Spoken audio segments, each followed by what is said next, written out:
Tu écoutes le podcast Élever la physio avec François Grégoire. Suis-moi alors que j'explore et discute de tout ce qui concerne le marché de la physio et de la santé physique sous un autre angle, au-delà de la pratique. On va parler de l'état de la profession dans le marché de la santé physique en abordant plusieurs sujets, allant de la gestion à la psychologie en passant par les aspects sociaux entourant ou impactant la physiothérapie au Québec et ailleurs. Discutons et analysons notre marché, apprenons et trouvons des solutions pour qu'ensemble, on puisse élever la physio.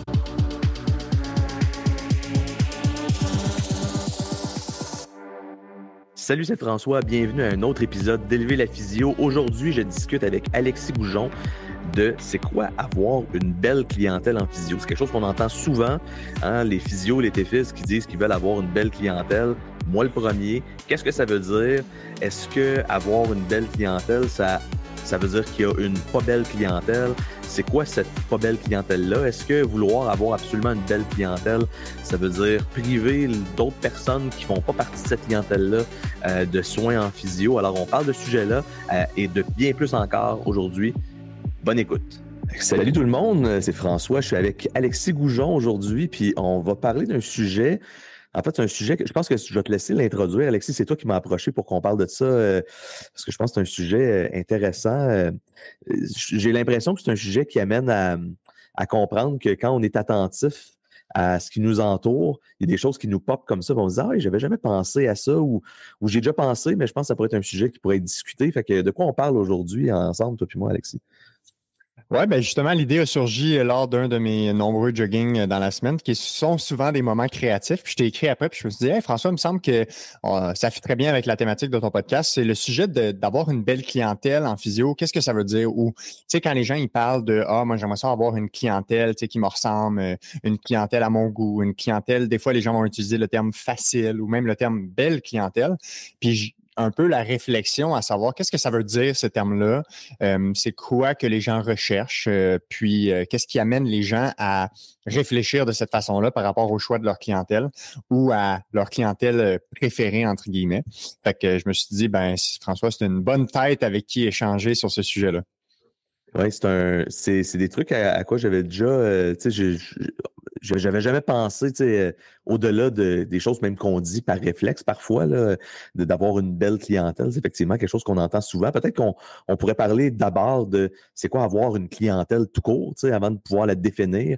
C'est quoi pour toi, Alexis, avoir une clientèle?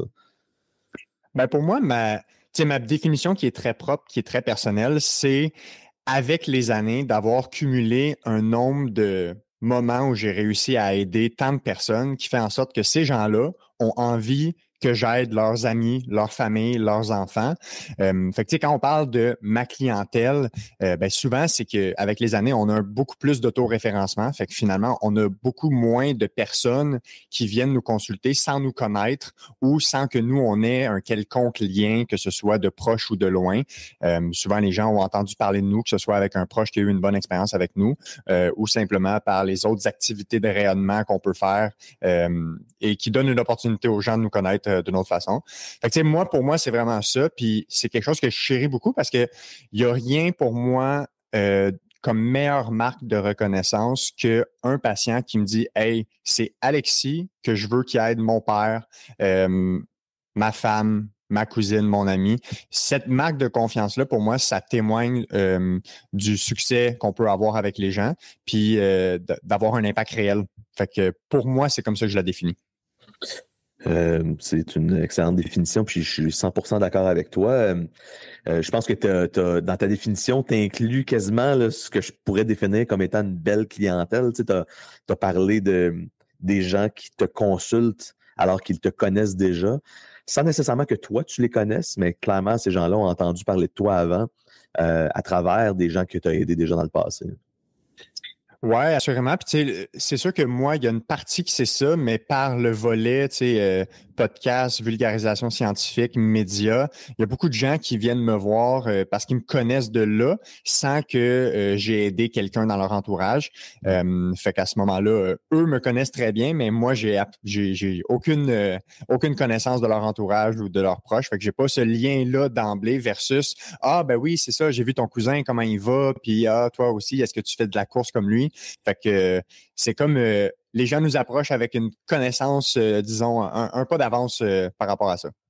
Penses-tu qu'il y a une différence entre les gens qui te connaissent d'un milieu versus un autre, tu sais, te connaître, par exemple, parce qu'ils t'ont écouté publiquement, ou ils t'ont vu passer, ou ils t'ont vu peut-être faire une conférence ou sur ton podcast, etc., ou des gens qui te connaissent en lien avec le fait d'avoir aidé déjà quelqu'un qu'ils connaissent, soit quelqu'un de leur famille ou de leur entourage? Ouais, il y a une différence. La différence, en fait, c'est que les gens qui viennent me voir référés par quelqu'un que j'ai déjà traité, que j'ai déjà pris en charge en physio, en général, ils viennent pas nécessairement me voir comme étant oh, je m'en vais voir Alexis, le dernier espoir. T'sais, ils viennent me voir parce que ils ont demandé conseil à quelqu'un, ils cherchent un physiothérapeute, puis bon, ben, j'ai C'est ton nom traité qui est leur sorti. cousin. Fait Ouais. exactement. Les gens qui viennent me voir, qui me connaissent soit du podcast, soit des autres médias auxquels j'aurais participé, ils viennent me voir parce qu'ils ont eu des échecs de traitement, de prise en charge. Ça peut être en physio, ostéo, chiro, multiples. Ils ont vu des orthopédistes, ils ont eu des injections. Puis ils pensaient avoir fait le tour du jardin. Puis là, ils sont tombés sur moi. Puis ils ont vu que peut-être j'ai une façon différente de réfléchir qui pourrait amener certaines solutions à leurs problèmes. Fait que les gens en général qui viennent me voir par le podcast ou par cette façon de me connaître-là, c'est plus du type t'es mon dernier espoir ou ouais, ça ressemble à ça. Pas nécessairement tout le temps le dernier espoir, mais ça ressemble à j'ai fait pas mal le tour, j'ai l'impression que tu as quelque chose de différent à m'offrir, puis je suis ici pour savoir si tu peux m'aider. Fait que ça fait qu'il y a du monde des fois qui viennent de loin, genre 2-3 heures de voiture occasionnellement. Est-ce que tu gères bien ce que, en tout cas, beaucoup de physio pourraient voir comme étant une pression de réussir à aider ces gens-là? Puis est-ce que tu penses que Moi, tu gères mieux maintenant, tu sais, que ce que tu as peut-être pu gérer déjà plus en début de carrière? je pense pas. C'est assez récent, ce phénomène-là. Je dirais, ça fait 2 ans, là, ce phénomène-là de je viens de voir parce que je suis peut-être arrivé au bout du rouleau. Moi, j'ai pas de problème à gérer cette pression-là parce que mon expérience avec ces gens-là m'a amené à comprendre que ce que j'ai à offrir, ils l'ont jamais eu avant. C'est-à-dire que ma façon d'approcher leurs blessures, leurs douleurs, les solutions que j'ai pour eux, le plan de match, c'est 80% de la nouveauté parce que je ne vais pas répéter quelque chose qui a déjà été fait dans le passé si ça ne l'a pas mené à des résultats intéressants. Fait que cette pression-là, pour moi, je la ressens pas. Puis l'autre élément, c'est que on dirait que moi, j'ai comme un optimisme éternel dans le potentiel de récupération des gens. Puis je pense que c'est un mix de mes connaissances sur la littérature scientifique sur le sujet qui nous dit que on sait qu'il y a tellement de facteurs qui peuvent influencer les douleurs qu'il y a toujours des facteurs sur lesquels on peut encore travailler. Puis de deux, mon expérience à avoir les gens que des fois, je les vois après l'évaluation, puis je suis comme, je comprends pas comment on va faire pour aller mieux parce que tout le parcours qu'ils ont eu, puis on réussit toujours à atteindre des objectifs qui sont intéressants.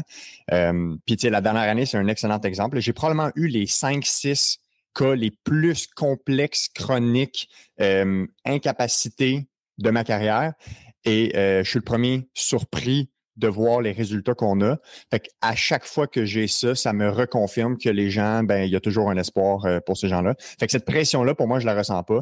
Ça me fait juste plaisir de leur apporter mes solutions. Là, j'ai pris plein de notes parce que tu as dit plein de choses super intéressantes, Alexis. Puis on va dévier un petit peu de notre sujet, là, si tu veux, parce que je trouve ça vraiment, vraiment pertinent. Qu'est-ce que tu dis? Tu parles d'un potentiel éternel à penser que les gens peuvent continuer à s'améliorer, mais mixer aussi avec le fait de dire ah ben, tu sais, moi, je vais approcher la problématique ou la pathologie ou la douleur ou la blessure, peu importe comment on veut l'appeler, de la personne qui me consulte différemment. Tu as dit 80%, là, mais j'ai 3 questions pour toi. Est-ce que ça fait du sens en physio qu'on parle de plateau thérapeutique? Qu'est-ce qui plateau à ce moment-là? Qu'est-ce que tu fais de différent? Est-ce que c'est basé sur qu'est-ce que la personne a fait avant puis tu dis ben, on va essayer autre chose? Ou toi, d'emblée, quand tu arrives avec des solutions pour une problématique, c'est déjà différent de ce que les gens ont essayé ailleurs? Puis, as-tu des exemples? Je trouverais ça intéressant d'en entendre parler. Puis, à quel point est-ce que les gens sont prêts à s'investir? Parce que souvent, quand les gens, ça fait longtemps qu'ils ont des problèmes, il y a des changements d'habitude qui peuvent avoir, là, je rentre peut-être dans des solutions que tu peux amener à ces gens-là, là. Des changements d'habitude. On parlait avant d'entrer en nombre de bureaux assis debout, là. Tu sais, Ouais. j'ai quelques j'ai quelques patients récemment là, qui, clairement, après avoir travaillé 30 ans assis 15 heures par jour, 5 jours semaine, leur dos ne peut plus être en flexion aussi souvent, aussi longtemps. Puis ça inclut probablement au-delà du travail. Là, alors, faut qu'il y ait des changements d'habitude. Si tu fais de la pression pendant 15 heures par jour, 5 jours semaine pendant 30 ans, ben peut-être que ça devient difficile de te dire hey, je vais faire de la programmation debout ou je vais faire de la programmation en marchant sur un tapis de marche.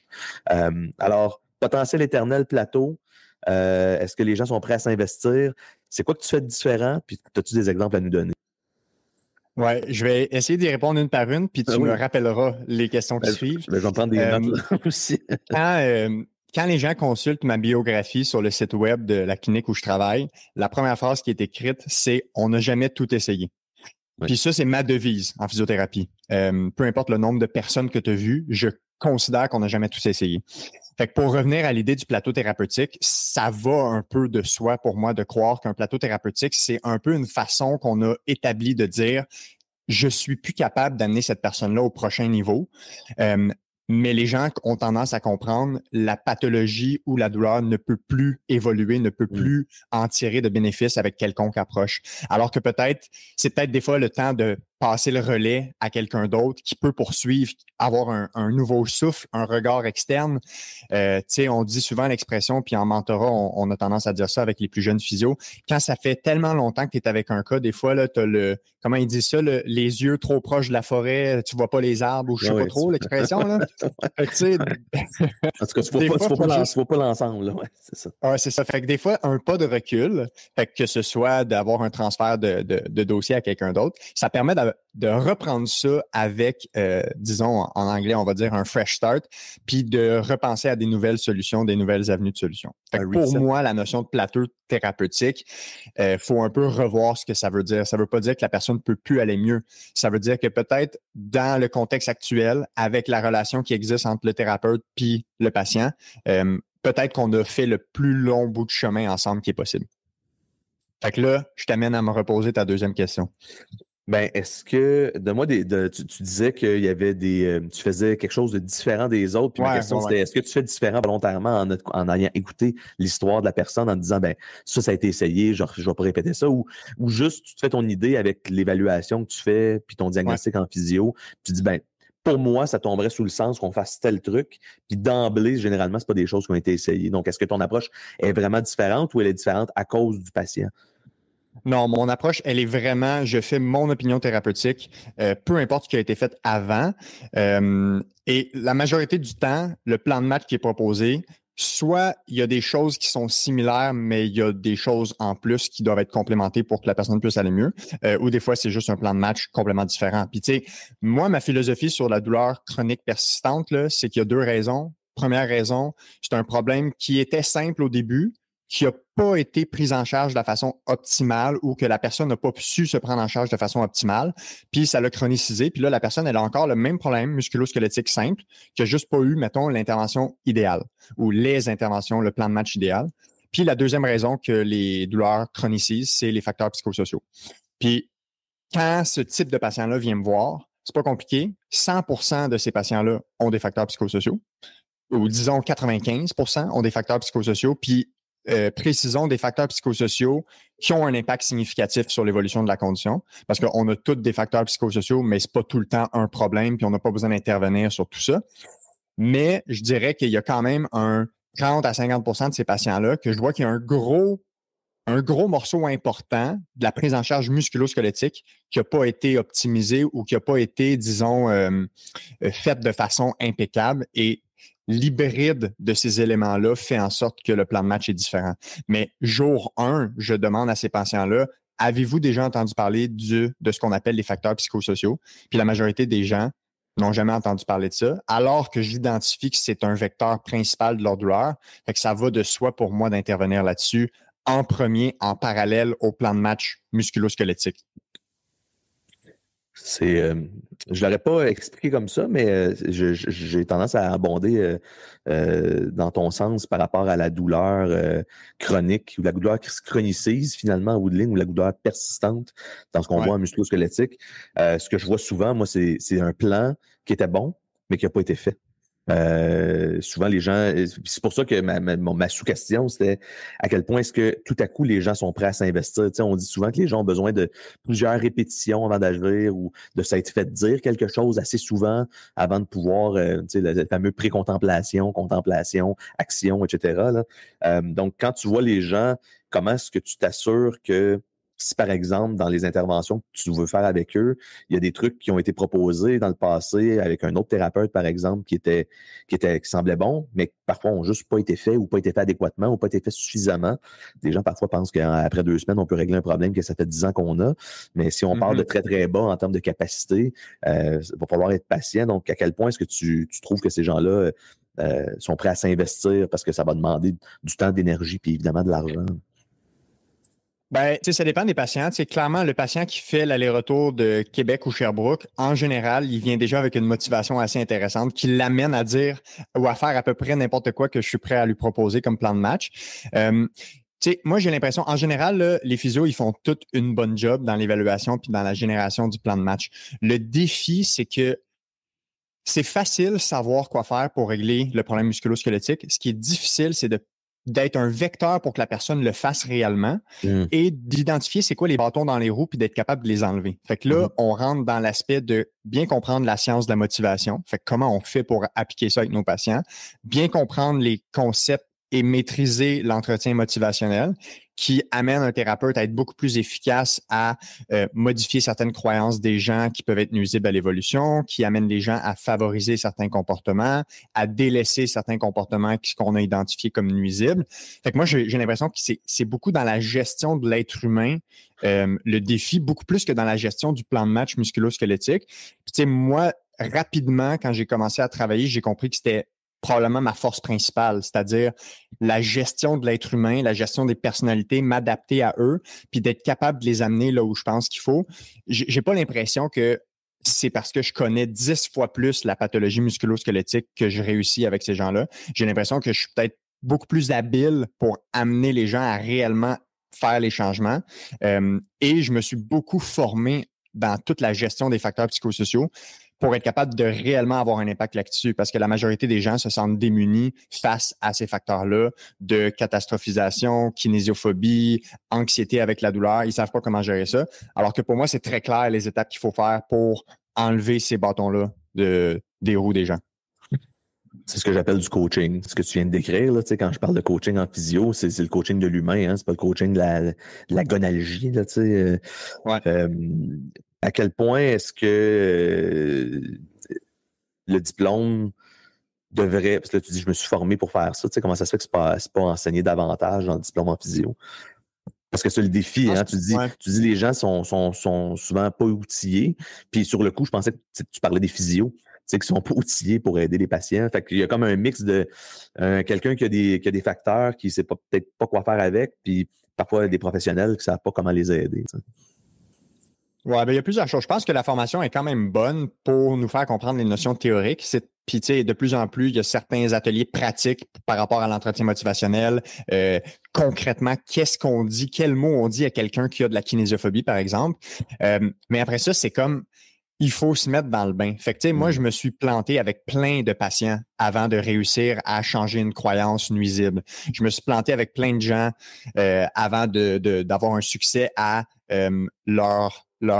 mettons, améliorer leur adhérence à un programme d'exercice. Fait que j'ai comme l'impression qu'on peut pas vraiment on peut faire peut-être un peu mieux à la formation universitaire, mais il y aura toujours une limite. Après ça, il faut que les gens soient prêts à mettre le travail en formation continue et à pratiquer. Et l'élément clé, c'est d'avoir un mentor qui est capable de nous guider là-dessus. Parce que de maîtriser les facteurs psychosociaux, c'est le plus gros défi d'un physiothérapeute. Et ça se fait pas en 1 an, ça se fait pas en 2 ans. Ça se fait sur plusieurs années qu'on ajoute des petites habiletés puis des couches d'habiletés par rapport à cette prise en charge-là. Et ça prend quelqu'un qui peut être notre pilier sur qui on se réfère quand on a de la difficulté puis qu'on sait plus quoi faire. Ouais, puis t'as raison. Puis j'ai remarqué, tu sais, en tout cas, moi, ça fait 17 ans que je pratique, Alexis, puis j'ai l'impression que dans ma pratique, puis plus évidemment, tu sais, N égale 1, là, c'est mes patients à moi, puis c'est ma pratique, fait que je suis un peu biaisé, mais puis je pense que la technologie a un impact là-dessus, puis je sais pas si c'est avec toi, j'avais déjà parlé de ça, là, mais tu sais, les cas simples, là, les gens vont s'auto-gérer de plus en plus parce que Ouais. la bonne information est de plus en plus présente. Alors, c'est sûr et certain que les physios puis les TFIS vont être appelés à avoir des cas complexes de plus en plus. Des gens qui ont pas eu d'amélioration spontanée où l'histoire de la pathologie est simplement fait en sorte qu'avec une auto-prise en charge, les gens, il y a eu du gain, tu sais, finalement, puis que des fois, on les voit quand il reste juste un petit problème ou bien simplement, on les voit pas parce que les gens se sont auto-gérés finalement. Là. Ouais, puis il faut pas oublier, tu sais, un point que moi, sur lequel j'insiste, c'est que, tu sais, moi, j'aime ça. Gérer des facteurs psychosociaux en lien avec des douleurs musculosquelettiques, j'aime ça. J'aime le défi. Tu sais, genre, si j'avais à refaire un autre programme, j'irais en psycho, c'est sûr. Là, c'est juste trop long, fait que je le ferai pas, tu sais. Mais Je te comprends. j'aime faire ça. Fait que c'est sûr que la motivation à me former là-dedans, ben, ça transparaît dans la pratique. Puis j'attire cette clientèle-là parce que je réussis à les aider. Fait que, tu sais, ça fait un peu un lien avec comment on fait pour développer notre clientèle. Ben, les gens qu'on aide, les gens qui vont nous référer, ça va avoir tendance à être des gens qui se ressemblent. Fait que si tu es très bon avec des gens qui ont de la douleur chronique et des facteurs psychosociaux, ben, tu vas en avoir quelques-uns qui vont venir te voir, tu sais. Définitivement. Donc, oui, qui se ressemble, ça semble jusqu'à un certain point. Là. Combien de temps ça prend développer une clientèle, Alexis? Normalement, là. Ouais, ben, je crois que ça dépend de plusieurs facteurs. Tu sais, la stabilité. Il y a beaucoup de mouvements de personnel en physiothérapie. Fait que ce soit à l'intérieur d'une bannière entre cliniques à différentes régions ou changer complètement de clinique.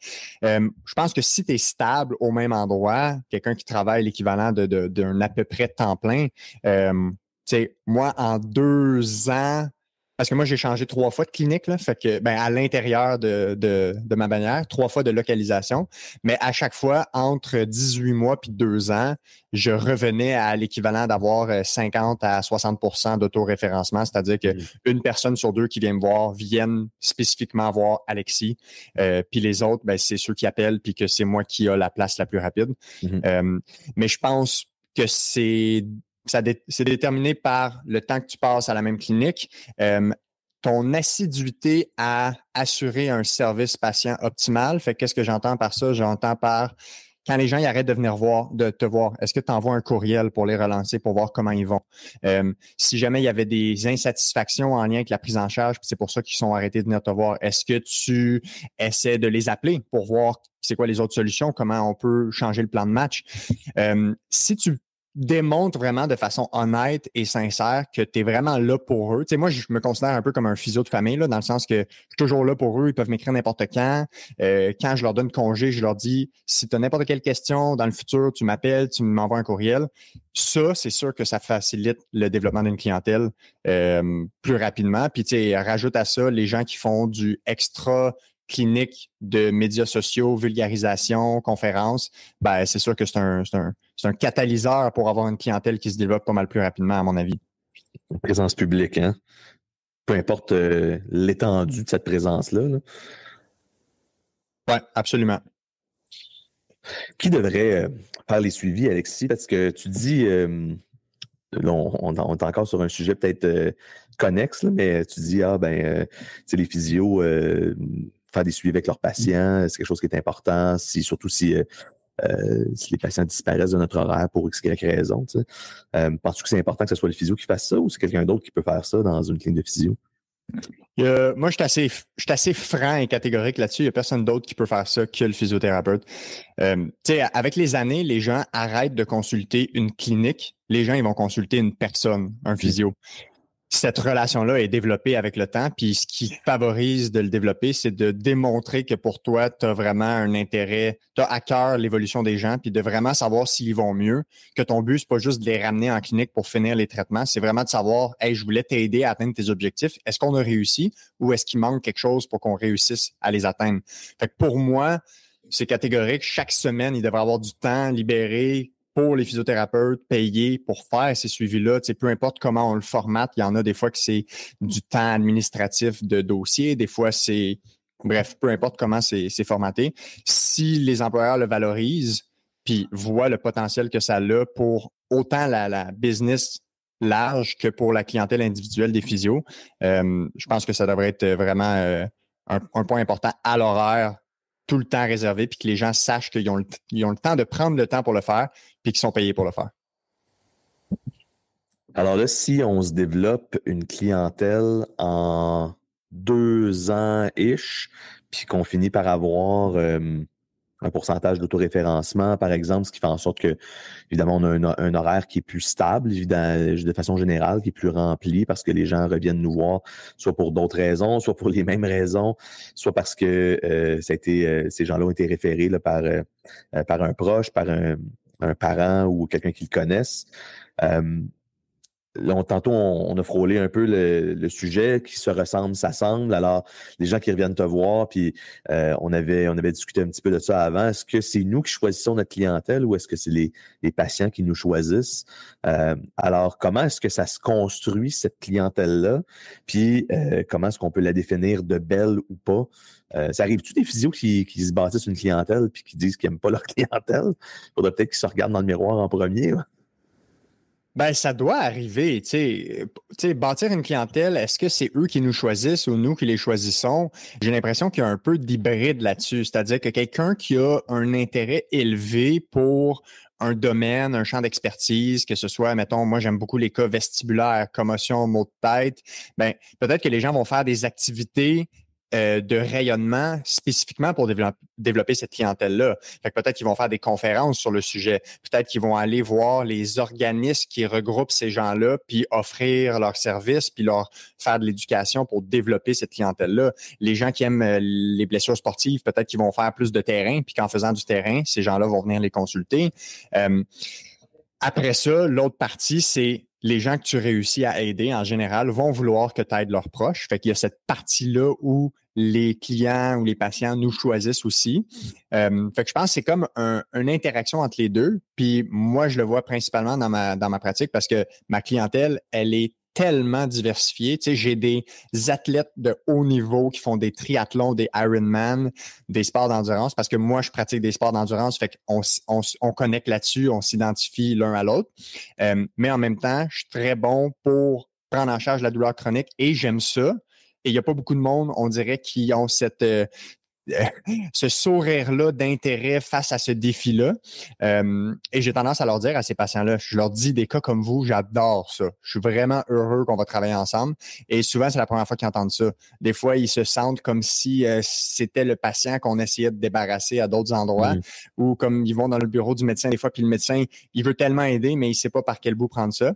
Fait que je crois vraiment que c'est une interaction hybride entre le travail qu'on va faire nous-mêmes pour aller chercher une clientèle qui nous intéresse et de par nos actions, de par nos résultats, la clientèle qu'on va attirer. Et à quel point c'est bon pour le professionnel, la profession, puis la population, pour les professionnels de la physio, de se développer une belle clientèle. Est-ce qu'il y a des implications positives, ça, assurément? Là, est-ce qu'il y a des implications négatives de vouloir choisir ses patients? C'est une bonne question. Il y a quasiment un regard éthique à la question, à savoir, est-ce qu'on a vraiment le droit? Nous, on est professionnels de la santé. Oui, il y en a beaucoup qui pratiquent dans le milieu privé, mais c'est-tu vraiment notre droit de vouloir cibler spécifiquement les personnes qu'on veut aider puis celles qu'on veut pas aider? Ça, c'est d'un côté. D'un autre côté, on a plus de résultats avec les gens qu'on aime traiter, qu'on se sent compétent à traiter et on risque de développer une meilleure relation thérapeutique avec ces gens-là. Et on sait maintenant, hors de tout doute, que la relation thérapeutique, c'est le bloc sur lequel on veut fonder tout le reste pour avoir des résultats. Fait que pour moi, je pense pas qu'on peut être très catégorique, mais j'ai tendance à challenger l'idée ou challenger cette réflexion des gens à se dire très tôt dans leur carrière, moi, tu sais, je veux avoir une belle clientèle facile, tu sais, sportive, pas de facteurs psychosociaux, pas de douleurs chroniques, pas de lombalgie parce qu'ils sont assis dans le divan. Tu sais, j'entends ce discours-là pour vrai, là. Puis, tu sais, on fait du recrutement en même temps, on jase avec les nouveaux physios, les prochains physios à venir, les étudiants, les étudiantes. Puis, tu sais, c'est des choses qui sortent des fois. Mais en même temps, moi, j'ai l'impression qu'on a un devoir envers la population comme professionnel de la santé d'être accessible pour le plus de gens possible. Puis tu sais, François, si tout le monde veut juste une clientèle facile, là, c'est pas eux qui coûtent cher au système de santé.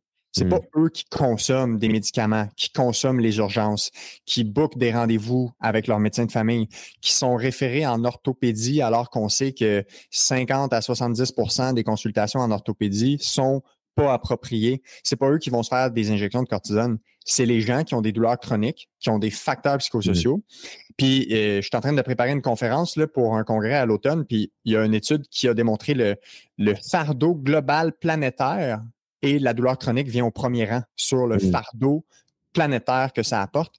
Fait que si personne veut cette clientèle-là, qui va les aider alors que c'est cette clientèle-là qui est croissante et il y a une croissance dans la consommation des ressources du système de santé que ces gens-là apportent. En plus que c'est non négligeable, toutes les notions de perte de productivité en lien avec le travail, donc ça a un impact sur la société en général. Tu sais, il y a comme multiples cercles vicieux qui interagissent entre eux, là. 100%, je suis vraiment d'accord avec toi. Je pense qu'en physio, on doit jouer le rôle de chien de garde de la surmédicalisation. Puis comme tu le dis, c'est ces gens-là qui se ramassent en surmédicalisation. Quand on voit des sportifs aussi, là, c'est pas il y a personne qui est à l'abri là, de développer une blessure, par exemple, puis de pas ralentir ou de pas gérer finalement son stress mécanique suffisamment, puis finir par se faire injecter de la cortisone à la place. Là. Mais ces gens-là, des fois, on les voit 2-3 ans plus tard, puis là, leur corps est arrivé au bout de ce qu'ils pouvaient tolérer, de juste essayer de masquer le bobo. Mais 100%, de la médication pour rien, des infiltrations pour rien, puis même jusqu'à des chirurgies pour rien, ça favorise le maintien de la chronicité des pathologies, de certaines pathologies, ce qui fait en sorte que ces patients-là deviennent, évidemment, après avoir surmédicalisé une problématique, ça devient plus difficile de régler un problème à la base, surtout quand on a changé, dans le fond, finalement, le tissu lui-même, là, qu'on pourrait vouloir aider à s'améliorer. Évidemment, c'est sûr que ça crée des échecs multiples là, quand quelqu'un, ça fait 25 ans qu'il vit avec la même problématique puis qu'il n'y a jamais rien qui a fonctionné, là, finalement. Oui, exact. Puis, tu sais, oublions pas, tu sais, puis j'insiste sur le fait que quand j'ai un patient qui est post-op pour un LCA puis qu'on a un objectif de retourner à une compétition, quand on réussit cet objectif-là, je me sens valorisé puis je suis super content du résultat atteint. Mais, tu sais, de ramener quelqu'un qui est en invalidité depuis 3 ans en arrêt de travail pour un mal de dos, un mal de genou, puis de ramener cette personne-là à retourner au travail alors qu'on sait que les années passées en arrêt de travail augmentent drastiquement les chances de jamais retourner. C'est ça, là, le sentiment d'accomplissement, il est énorme. Là. On dirait que c'est pas mesurable c'est pas comparable avec d'autres choses. Mais évidemment, on peut pas avoir juste ça comme clientèle parce que ça pourrait devenir trop difficile au niveau, ne serait-ce que pour le cerveau, là, parce que des fois, c'est bien d'avoir des cas où on peut juste reposer notre cerveau, puis les cas sont simples, puis on n'a pas besoin de se casser la tête. On fait les étapes d'un retour au jeu progressif, puis tout va bien. Mais en même temps, je crois que tout le monde devrait au moins avoir un intérêt ou avoir une curiosité pour développer ses habiletés à prendre en charge la douleur chronique puis les facteurs psychosociaux. Puis je pense que des fois, c'est juste la notion de persistance. Tu sais, quand tu sens pas que tu as les outils pour ça, tu te sens pas compétent, ça détruit ta motivation puis tu n'auras pas envie de voir ces gens-là. C'est pour ça que moi, j'ai tendance à challenger les gens et dire, je pense que vous n'aimez pas cette clientèle-là juste parce que vous ne sentez pas que vous avez les outils puis pour vous sentir compétent avec eux. Il faut juste se former. Faut se ça se développe, absolument. Ouais, mais il faut être patient, puis il faut se dire qu'il y a un peu de travail à faire, puis que ça ne se fera pas en 2 temps, 3 mouvements. Ce n'est pas nécessairement facile d'apprendre ces choses-là. C'est comme nos patients, finalement. Il faut qu'on soit patient pour... En fait, c'est le changement, puis l'amélioration dans la vie, ça demande un effort. On ne peut pas tricher, il n'y a pas de miracle de ce côté-là. Depuis tantôt, on a parlé de beaucoup de facteurs non spécifiques et leur impact sur la physio. Tu as parlé de relations thérapeutiques, on a parlé de la proximité, dans le fond, là, des gens qui te connaissent. On a parlé d'avoir une corroboration. Donc, plusieurs personnes qui donnent un avis positif envers un physio ou une physio en particulier qui fera en sorte que ben, la personne, quand elle consulte, elle a déjà cette proximité-là, puis une corroboration de plusieurs personnes qui dit que Alexis va être capable de t'aider. C'est sûr que c'est très positif. Ça amène un impact important, positif, je pense, dans le fait de suivre, dans le fond, les recommandations qu'on donne à nos patients. Là, parce que dans tout le pourcentage des choses qu'on est capable de faire en physio, il y a bien des choses qu'on donne à notre patient et qui doit faire ce qu'il a à faire avec. Et ben, s'il ne le fait pas, c'est un impact significatif bien plus important qu'une manipulation ou une mobilisation de vertèbres ou d'articulation. La différence, on dirait, principale entre la belle clientèle, sportive, pas de facteurs psychosociaux, puis la clientèle, mettons, douleur persistante, qui m'apparaît, puis j'aimerais savoir ton opinion là-dessus, Alexis, on dirait que c'est l'histoire naturelle de la pathologie. Une entorse grade 2 à la cheville, de façon générale, on n'a pas besoin de faire, à moins de vraiment d'être loufoque dans ce qu'on fait par la suite, là, une fois qu'on est blessé. L'histoire naturelle a un impact positif d'amener la personne progressivement vers être mieux, simplement par une guérison de tissu là, chez la majorité des gens. Mais cette histoire naturelle-là, quand tu vois quelqu'un qui a mal au dos depuis 10 ans, là, est plus suffisante. Là. Donc, on dirait que, est-ce que les physios aiment ça quand c'est simple au point où ils n'ont pas vraiment besoin d'intervenir pour que ça guérisse? Parce que tu as tout à fait raison, là, ça m'a fait penser à ça quand tu as dit ben c'est très valorisant quand on a aidé quelqu'un à retourner travailler quand ça fait 3 ans que tu en arrêtes de travail à cause d'une douleur lombaire. Mais ça veut dire qu'on a créé du changement, un changement qui ne se produisait plus par soi-même. Donc, de là, ma comparaison avec l'histoire naturelle d'une pathologie. Qu'est-ce que tu penses de ça, toi? Est-ce que on est-tu.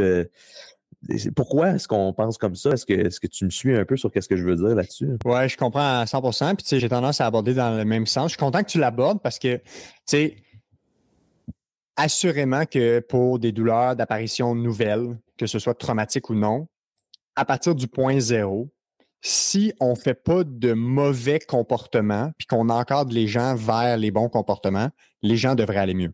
Mm-hmm. 80-90% du temps. Les gens qui vont pas mieux, malgré avoir fait les bonnes choses, souvent, c'est bon, peut-être les facteurs psychosociaux ou l'état de santé général, ou il y a certains cas que, regarde, il y a vraiment quelque chose de spécifique que ces gens-là fallait qu'ils fassent pour aller mieux. Mais bon, la majorité du temps, ils s'en sortent bien.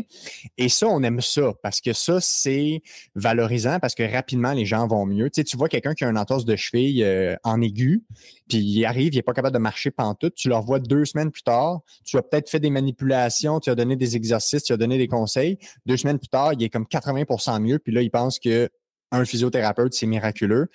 Mais tu sais, le temps a fait une grosse partie des choses. Mais je dis toujours combinaison du temps avec les bons comportements qui sont 100%, favorisés. 100%. Puis là, on a un rôle là-dedans. Ben oui, ça rejoint notre coaching là, qu'on disait tout à l'heure. Oui, exactement. Mais après ça, l'autre cas de figure, ce sont les gens qui nous arrivent avec une douleur qui est stable dans le temps depuis des années, peut-être. Et là, il faut comme casser ce plateau-là, entre guillemets, pour avoir un changement significatif. Dans le sens que si on attend, les gens risquent de pas être mieux, ils risquent de juste détériorer. Fait que là, il faut réellement trouver c'est quoi les catalyseurs de l'évolution. Puis ça, c'est pas mal plus difficile. Il y a plus de chances qu'on soit confronté des fois à des échecs, si on peut appeler ça des échecs, là, mais peu importe. Et ça, peut-être que les gens n'aiment pas ça avec le temps. Je pense que faut pas éviter les échecs en physiothérapie parce que c'est de ça qu'on apprend, puis c'est de là qu'on est capable d'aider plus de monde. Moi, pour chaque personne que j'ai pas réussi à aider à la hauteur de ma satisfaction ou de sa satisfaction, il y en a 10 autres que j'ai aidés grâce à ce que j'ai appris avec cette personne-là. Fait que c'est pas grave. Puis c'est normal, des fois, de pas être capable de réussir les objectifs qu'on met en place avec les patients. Mais c'est parce que si on évite tout le temps, tu sais, la relation entre l'évitement et l'anxiété, c'est pas compliqué, là. Si tu évites une situation qui est anxiogène, ton anxiété a diminué à court terme, mais elle va remonter plus haute à long terme. C'est ça le phénomène qui explique plusieurs phobies, entre autres. Alors que le phénomène qui permet de régler ou de gérer l'anxiété, c'est l'exposition graduelle à ces situations-là. Fait que si d'avoir une douleur persistante puis d'être potentiellement confronté à, entre guillemets, un échec de traitement, même si j'aime pas ce terme-là, si on l'évite complètement, ben la prochaine fois qu'on a une douleur persistante, on va être plus anxieux, plus craintif, moins confiant de la prendre en charge. Alors que si on s'expose graduellement à prendre en charge cette clientèle-là, on est capable de développer de la résilience puis les outils et la confiance d'aider ces gens-là. Amen. C'est ce que j'ai à dire. C'est un bout de podcast golden là, qu'il faut garder. C'est si bien dit, effectivement. L'anxiété vient du manque d'exposition souvent. Puis, je m'en allais te poser la question sur comment est-ce qu'on fait pour se distancer de l'impact négatif, d'avoir une émotion négative par rapport à soi quand on a la physio n'a pas marché, hein, cet échec-là où le patient qui revient pas nous voir parce qu'il dit qu'il y a pas, ça avance pas à la vitesse dont il voulait. On dirait qu'il y a une partie de la réponse, c'est d'accepter que ça arrive, puis de continuer à apprendre sur comment est-ce que je peux m'améliorer pour la prochaine fois. Oui, mais ça, c'est un très bon point que tu soulèves parce que le sentiment de compétence pour un physiothérapeute, c'est super important, mais ça peut être fragile.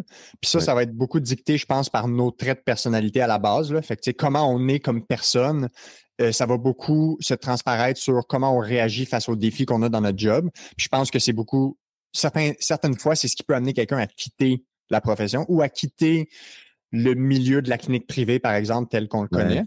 C'est une question, peux-tu élaborer là-dessus, Alexis? C'est une question que j'avais, puis je pense qu'on aborde des tabous là, aujourd'hui.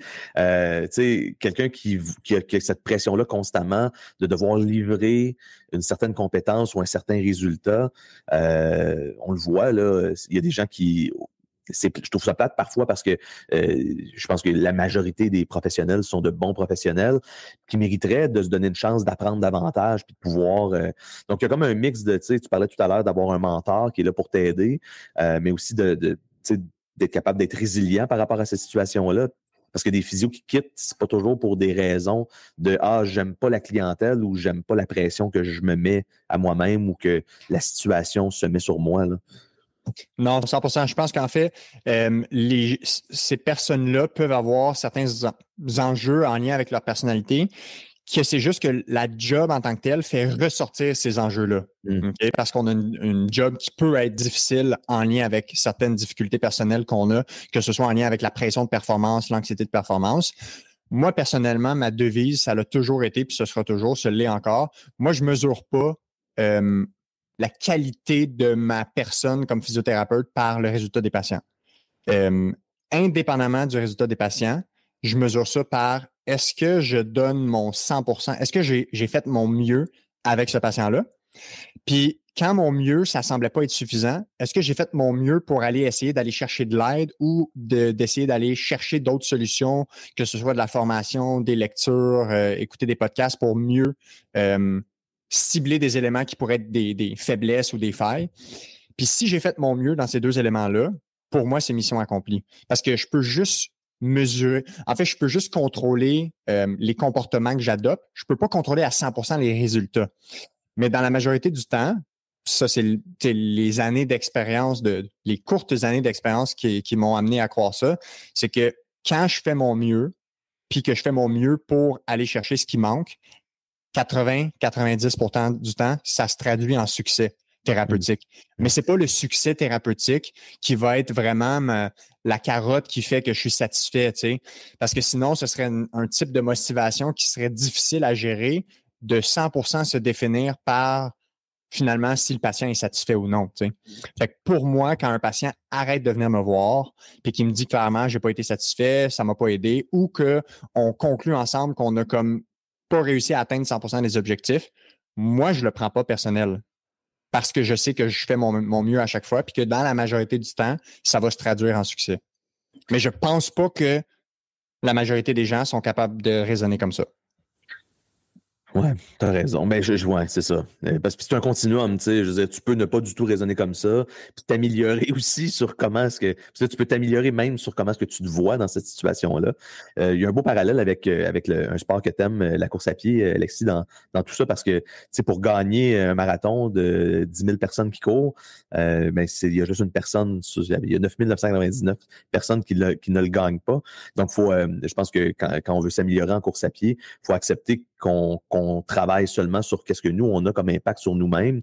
Puis le but, c'est de devenir meilleur la prochaine fois. Alors que le but, c'est pas toujours...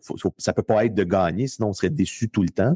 Puis quelqu'un qui est déçu de pas gagner quand il court un marathon ou un demi-marathon ou un 10 km, peu importe la distance finalement, persistera pas, donc s'améliorera pas. Tu sais, il y a un phénomène d'exposition nécessaire. Là. 100%. Puis tu vois, c'est drôle que tu parles de ça parce que je pensais justement à la course en trail que je pratique avec des ultramarathons. Puis les gens me demandent toujours, c'est quoi ton objectif pour ta course? Puis je réponds toujours la même chose. J'ai pas d'objectif de temps.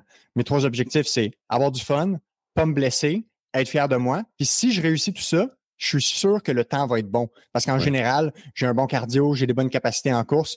Fait que je mesure pas mon niveau de satisfaction par le résultat final, mais plus par l'effort fourni, par ce qui se passe pendant. Là. Fait que je fais le parallèle en physio.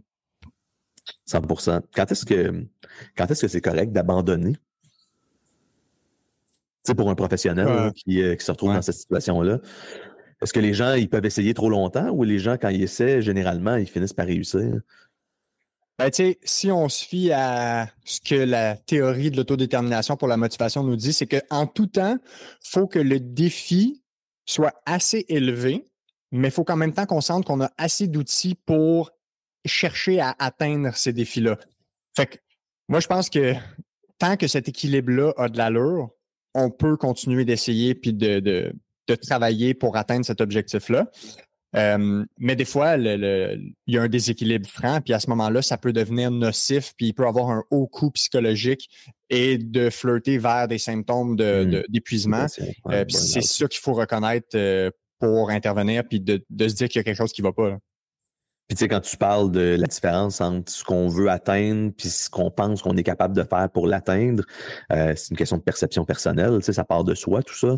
Puis là, c'est là qu'on revient probablement, comme tu disais tout à l'heure, entre autres, au moins à la personnalité de la personne. Là, parce que de l'extérieur, on peut avoir l'impression que la personne s'améliore, puis dans le fond, ça continue à atteindre certains objectifs, mais la personne elle-même, si elle sent pas ça, c'est elle qui finalement est en danger, tu sais, comme tu le disais, là, de développer des symptômes associés à du burn-out ou de la dépression. Ouais, je suis 100% d'accord. Puis en même temps, je pense qu'il faut développer en tant que société, mais même en tant que professionnel de la physio, notre tolérance aux, entre guillemets, micros-échecs. Il faut être capable de ne pas tout le temps avoir 100%. On dirait qu'on a perdu cette capacité à échouer des fois.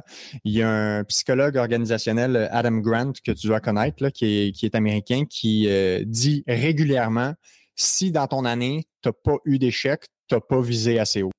Puis je trouve que ça reflète ça, dans le sens que c'est correct de se donner.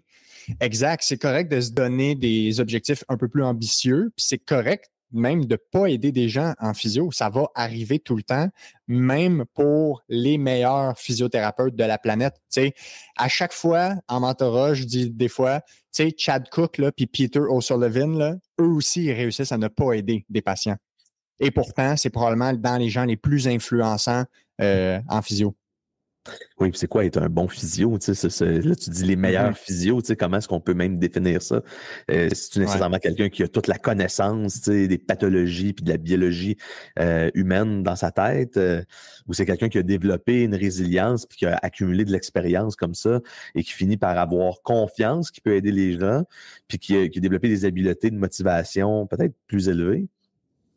Oui, absolument. Mais j'amène toujours les gens à réfléchir. Pourquoi, quand il y a, en guillemets, un échec, ça vous affecte autant? Est-ce que c'est parce que pour vous, un échec, ça signifie que comme personne entière, vous n'êtes pas une bonne personne, que vous êtes entièrement défini par votre métier, puis si dans votre métier, ça va pas bien, que votre personne n'a pas de valeur? Les gens ont une valeur à part être physiothérapeute. Là. Moi, je me définis pas en premier lieu comme physiothérapeute. C'est ma job, c'est une passion, genre j'en mange tous les jours. Mais à la base, je suis Alexis, je suis un ami, je suis un chum, puis en plus, je suis physio, puis je suis un mentor, puis j'enseigne.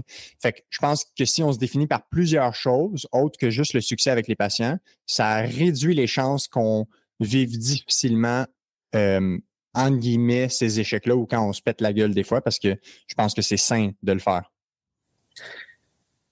Quelqu'un qui voudrait s'améliorer, tantôt on parlait de s'exposer, puis on a parlé d'avoir un mentor, quelqu'un qui a de l'expérience, qui est capable de nous guider. Essentiellement, ça m'arrive souvent en mentorat de juste confirmer à la personne ben, tu fais la bonne chose, tu sais. Ouais. Fais juste pas abandonner, tu es dans la bonne direction.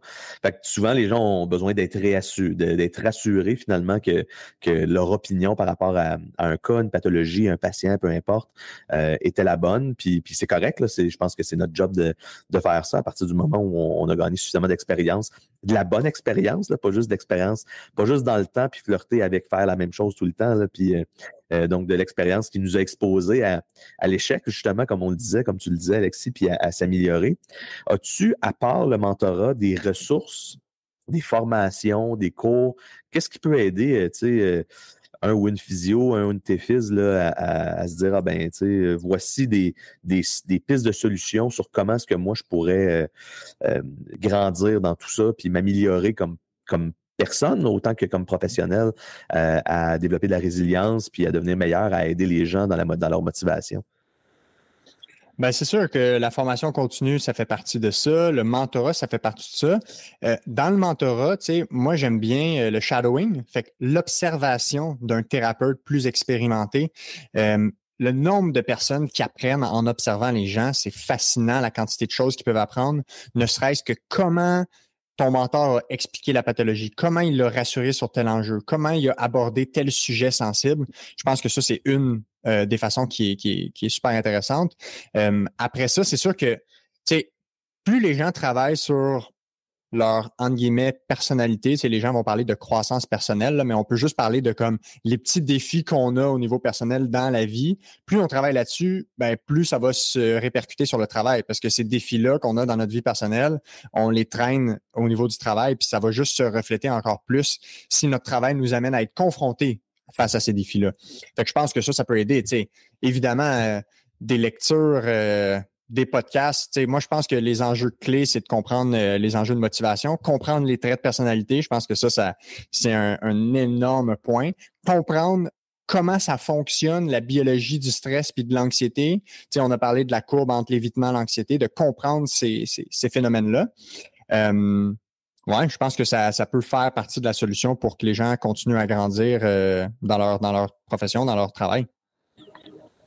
J'aimerais ça revenir sur un sujet qu'on a abordé tout à l'heure, Alexis, j'ai comme une question qui m'est popée, là.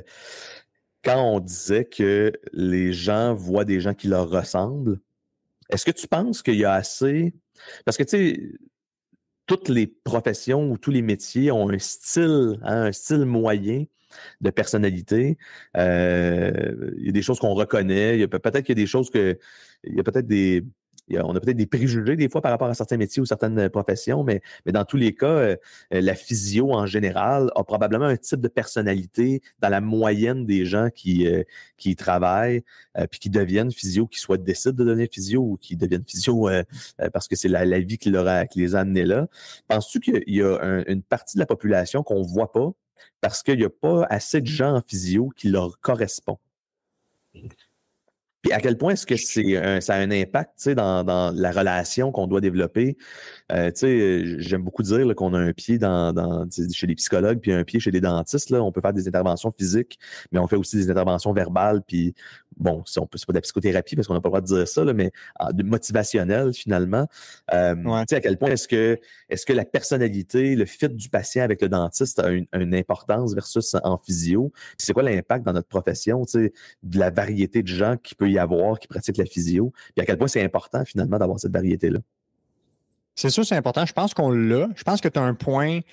Tu sais, assurément que les gens dans certains métiers qui demandent certaines caractéristiques ou certaines qualités, ça attire des types de personnes.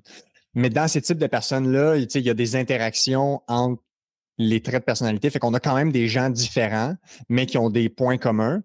J'ai l'impression qu'on va chercher probablement tout le spectre de la population. Tu sais, moi, j'ai l'impression que dans ma pratique, j'ai vraiment vu toutes les types de personnes qui peuvent exister. Quoique encore cette année, j'ai reçu des personnes que je pensais pas qui existaient. Fait que je me laisse l'esprit. Dis-les qu'on libre, là, qui sont à chaque bout de la courbe. Là, ça. Ouais, exactement. Fait que je garde l'esprit ouvert à savoir que j'ai pas encore rencontré à peu près tous les types de mélanges qui existent. Ça, c'est complexe parce que les traits de personnalité, si on prend le modèle du Big Five, là, qui sont les 5 grands traits de personnalité, si tu es fort sur un trait, mais plus faible sur un autre, même si le trait fort il est commun entre deux personnes, l'interaction avec l'autre trait de personnalité peut faire que la personne est relativement différente. Fait que c'est ça que je pense qui fait qu'en physio, on a probablement une courbe moyenne de gens qui se ressemblent, mais on a quand même des interactions qui font en sorte que les gens ont quand même des personnalités différentes, puis qu'on a un peu tout type de personnes. Mais je pense pas que ça nous empêche de voir toute la population possible, tout le spectre des personnalités possibles. Fait que si tu avais à résumer, Alexis, avoir une belle clientèle, c'est quoi exactement? Comment est-ce que tu le définirais? La définition va toujours être personnelle selon les gens. Je pense que les gens qui disent qu'ils ont une belle clientèle, ce que ça traduit finalement, c'est qu'ils sont bien au travail. C'est que quand ils rentrent au boulot, ils voient leur horaire, ils ont envie d'être avec ces gens-là, ils ont envie de les aider. Pour moi, ça correspond à une diversité de patients, de types de pathologies, de types de stades, de types de facteurs qui influencent leur douleur. Mais c'est très propre à moi-même. Puis il y en a pour qui une belle clientèle, ça va toujours rester une clientèle sportive, active, exclusivement, avec des blessures traumatiques ou des blessures aiguës, des blessures récentes. Puis que pour eux, la douleur chronique, les facteurs psychosociaux, jaser avec des gens pendant un traitement, ça les intéresse pas. Puis c'est correct parce que les joueurs du Canadien puis les joueurs des Alouettes, il faut quand même les traiter puis les prendre en charge, puis il faut qu'il y ait des solutions pour eux. Fait que tant mieux si on a des gens qui ont des intérêts dans tous les sens. Quand on regarde dans le marché, dans le grand marché de la physio au Québec, puis on prend les noms de bannières, le mot sport revient. C'est probablement le mot qui revient le plus souvent, là. Donc, il y a probablement une réalité, peut-être qu'il change. Je ne sais pas, j'aimerais ça peut-être avoir ton opinion là-dessus. Est-ce que c'est à évoluer? Est-ce que c'est différent aujourd'hui que ça l'était dans le passé? Mais clairement, il faut arriver à la conclusion que, du moins, ce qui a bâti la physio au Québec partait, entre autres, du sportif, là.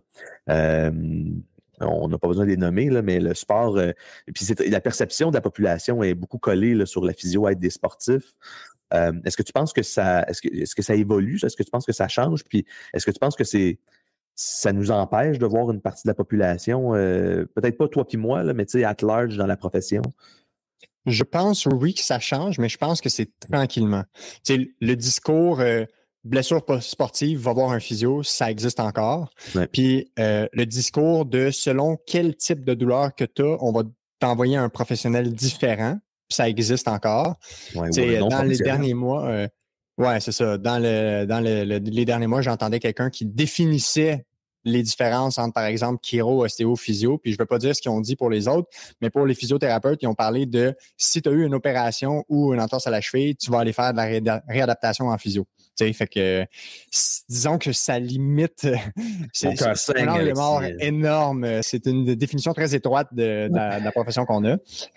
Mais je pense que plus les gens comprennent l'ensemble des qualités des physiothérapeutes, des compétences surtout, ils vont être capables de comprendre c'est quoi l'étendue des problèmes pour lesquels on peut être impliqué puis pour lesquels on peut aider les gens. Puis dans un monde idéal, c'est que les gens développent ce réflexe-là en premier de penser, tu sais, blessure, douleur, bobo égale physiothérapeute. Puis là, on parle évidemment de musculo-squelettique parce que c'est le domaine dans lequel on travaille, là. Mais ouais, c'est souhaitable.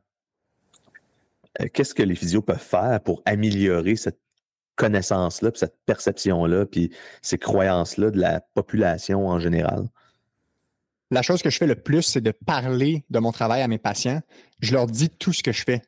Tout le type de patient que je peux voir. Quand je traite quelqu'un pour une entorse de la cheville, je vais lui dire « Hey, savais-tu que la semaine passée, j'avais quelqu'un avec une commotion cérébrale. Savais-tu qu'on traite les commotions cérébrales en physio? » Puis que les physios, c'est probablement dans les professionnels de la santé les mieux placés pour la prise en charge de A à Z de la commotion. Fait que, puis une fois de temps en temps, ils vont dire « Hey, ben j'ai justement mon cousin qui a une commotion puis ses symptômes, ils partent pas. Ben, tu sais, envoie-le-moi, je vais l'aider. » Fait que de faire découvrir la profession. Si on est passionné, qu'on en parle, c'est contagieux, puis les gens vont mieux comprendre ce que c'est. Et le dernier point, c'est que si tu donnes une expérience positive et peut-être différente à laquelle les gens s'attendaient, les gens vont mettre à jour leur idée ou leur préconception de ce que c'est consulter en physiothérapie. Fait que les mises à jour, c'est toujours important dans tous les domaines. Dans Alexis, tous les domaines. Oui, je te laisse peut-être un petit mot de la fin. Y a-tu des trucs qu'on n'a pas abordés sur le sujet aujourd'hui là, que tu aurais voulu discuter? Je suis bien heureux avec le tour d'horizon qu'on a fait. Tu sais, peut-être quelques messages clés sur lesquels j'insisterais. Les gens qui, vu qu'on en a parlé beaucoup là, des facteurs psychosociaux puis de la douleur chronique, les gens qui n'aiment pas ça ou qui n'ont pas les outils pour le faire, il y a des façons d'arriver à développer une compétence là-dedans puis de se sentir très bon et très confiant à avoir cette clientèle-là. Il suffit de chercher. Les gens peuvent m'écrire s'ils veulent en savoir plus sur qu'est-ce qui peut les amener à mieux développer ça. Fait que ça, ce serait probablement mon point clé. Puis le dernier point clé, ce serait pour rester heureux longtemps dans le métier, faut être capable de trouver cet équilibre-là entre le défi qu'on se donne au travail puis d'avoir les outils pour relever ces défis-là. Et de ne pas négliger le petit travail personnel qu'on peut faire sur notre personne individuelle, comment ça peut se répercuter dans notre job après ça, puis d'être un vecteur pour durer longtemps dans le métier et d'avoir du fun à faire ce qu'on fait. Oui, puis être patient, pas avoir peur de l'échec, puis rester conscient que l'échec, c'est une opportunité d'apprentissage. Exactement. Alexis, toujours un plaisir, honnêtement. Quand tu as des idées comme ça, écoute-moi ça, là, je trouve toujours ça super intéressant de discuter de ça avec toi. On est vraiment sur la même longueur d'onde sur bien des trucs, puis je pense que c'est des discussions qui risquent de faire du bien à ceux qui vont nous écouter en physio, puis peut-être à l'extérieur de la physio, mais majoritairement en physio là-dessus. Fait que on se reparle certainement très bientôt. Un gros merci. Salut. Merci d'avoir écouté Élever la physio avec moi-même, François Grégoire. Viens me jaser de mon contenu et d'idées de sujets @physiofrankie sur Facebook, Instagram ou par courriel françois@mouvementphysio.com. Merci de m'avoir écouté. À bientôt.